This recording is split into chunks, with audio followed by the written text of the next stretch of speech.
The conflict has taken a dramatic turn at sea.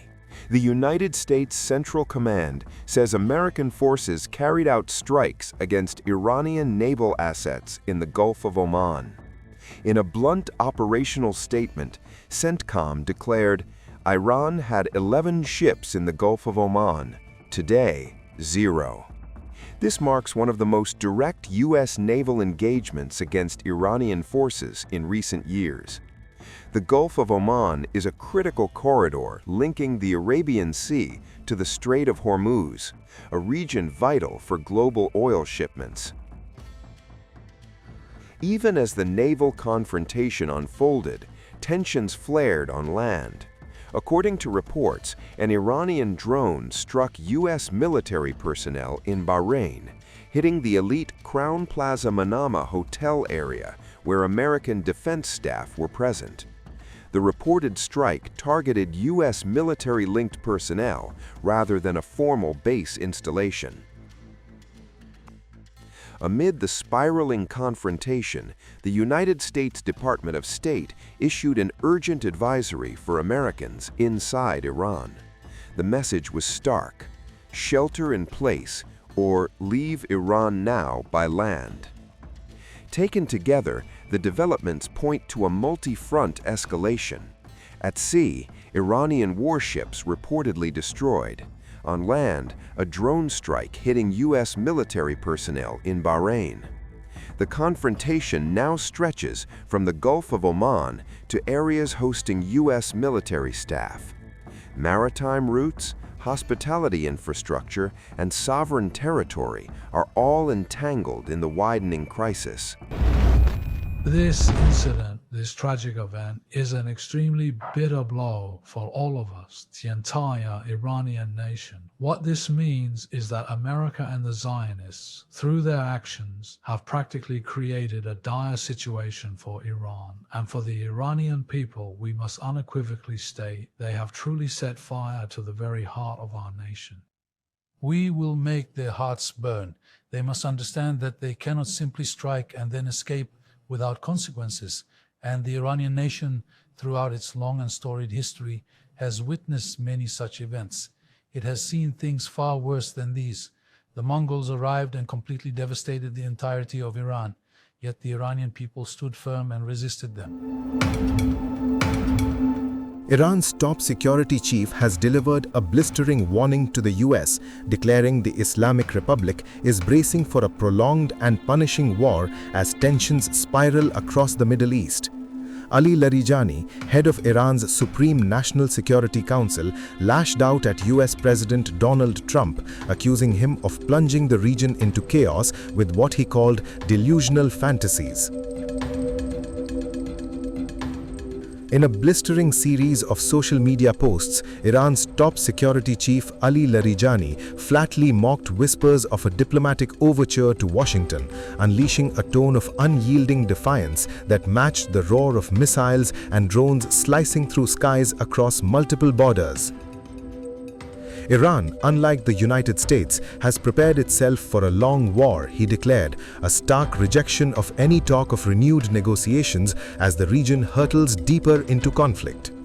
Larijani accused Trump of betraying his own America First doctrine in favor of what he described as Israel First, claiming the US president had sacrificed American lives and resources to advance Israeli ambitions. Mimicking Trump's trademark all-caps style, Larijani charged that US had entered a conflict that damages US interests while serving Israel's military campaign, which intensified dramatically following the October 7 Hamas-led attacks. He warned that Trump's wishful thinking could drag the entire region into a wider and unnecessary war, one he suggested even the White House now fears could cost more American casualties. The rhetoric comes just days after a devastating joint US-Israeli assault on Iran that killed Supreme Leader Ayatollah Ali Khamenei in the opening wave of strikes, along with senior commanders and members of his family. Since then, more than 2,000 targets across Iran, including military bases and weapons facilities, have reportedly been hit.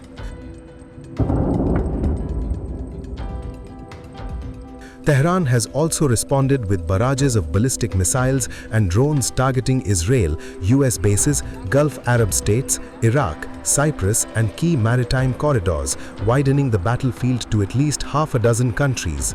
Long regarded by some as a pragmatic insider who once oversaw nuclear negotiations with US, Larijani has now taken a hardline stance. Sanctioned earlier this year by the US over his role in cracking down on domestic protests, he is widely seen as a powerful figure operating at the center of Iran's wartime leadership. On Monday, he crushed any flicker of diplomatic hope, reposting reports of possible talks with a stark, uncompromising warning: "We will not negotiate with the United States." As military strikes intensify and rhetoric grows more incendiary, Larijani vowed Iran would fiercely defend itself at any cost, promising to make its enemies regret their miscalculation. The message from Tehran was chillingly clear: this conflict is far from finished, and the next phase may be even more dangerous.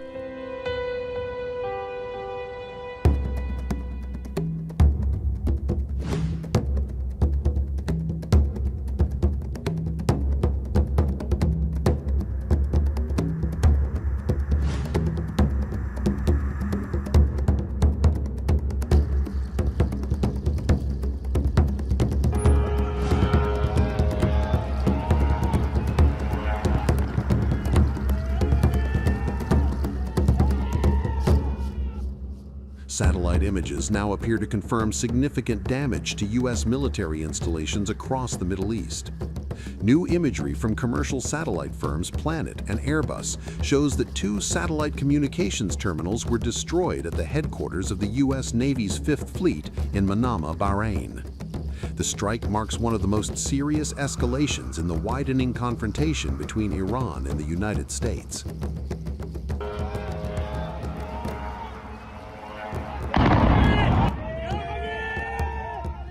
According to an analysis by the New York Times, drawing on satellite imagery, authenticated videos, and official U.S. military statements, Iran struck at least 6 American military sites after Washington and Tel Aviv initiated attacks on Iranian territory. The assessment paints a stark picture of a coordinated and far-reaching response unfolding across multiple fronts. Exactly how many missiles or drones were launched remains unknown. It is also unclear how many were intercepted before reaching their targets. The fog of war lingers. But what cannot be obscured is the damage. Cornerstone of American naval power in the Gulf.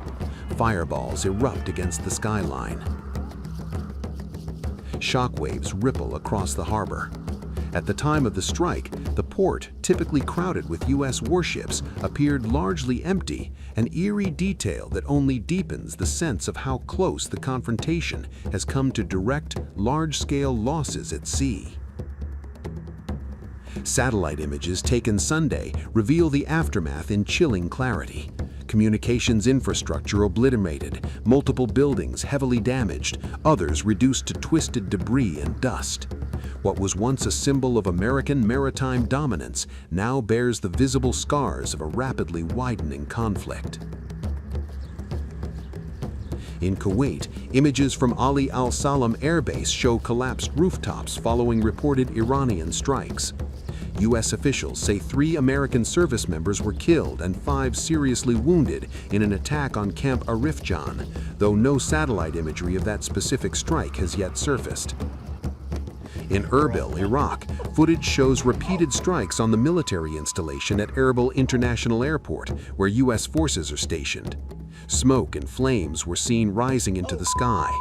By Sunday morning, reports claim at least 4 structures damaged or destroyed, with fires still burning into early Monday. In the United Arab Emirates, satellite imagery from Jebel Ali Port shows smoke rising from a large building inside a fenced U.S. Navy recreational zone. Though not a formal U.S. base, Jebel Ali remains one of the Navy's most frequently used ports in the region.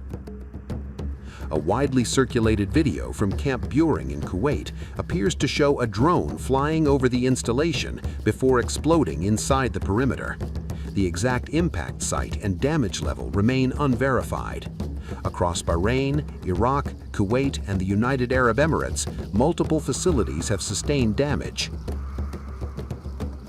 While no fatalities have been reported outside Kuwait, the sheer scale of the destruction has sent shockwaves through military and diplomatic circles alike.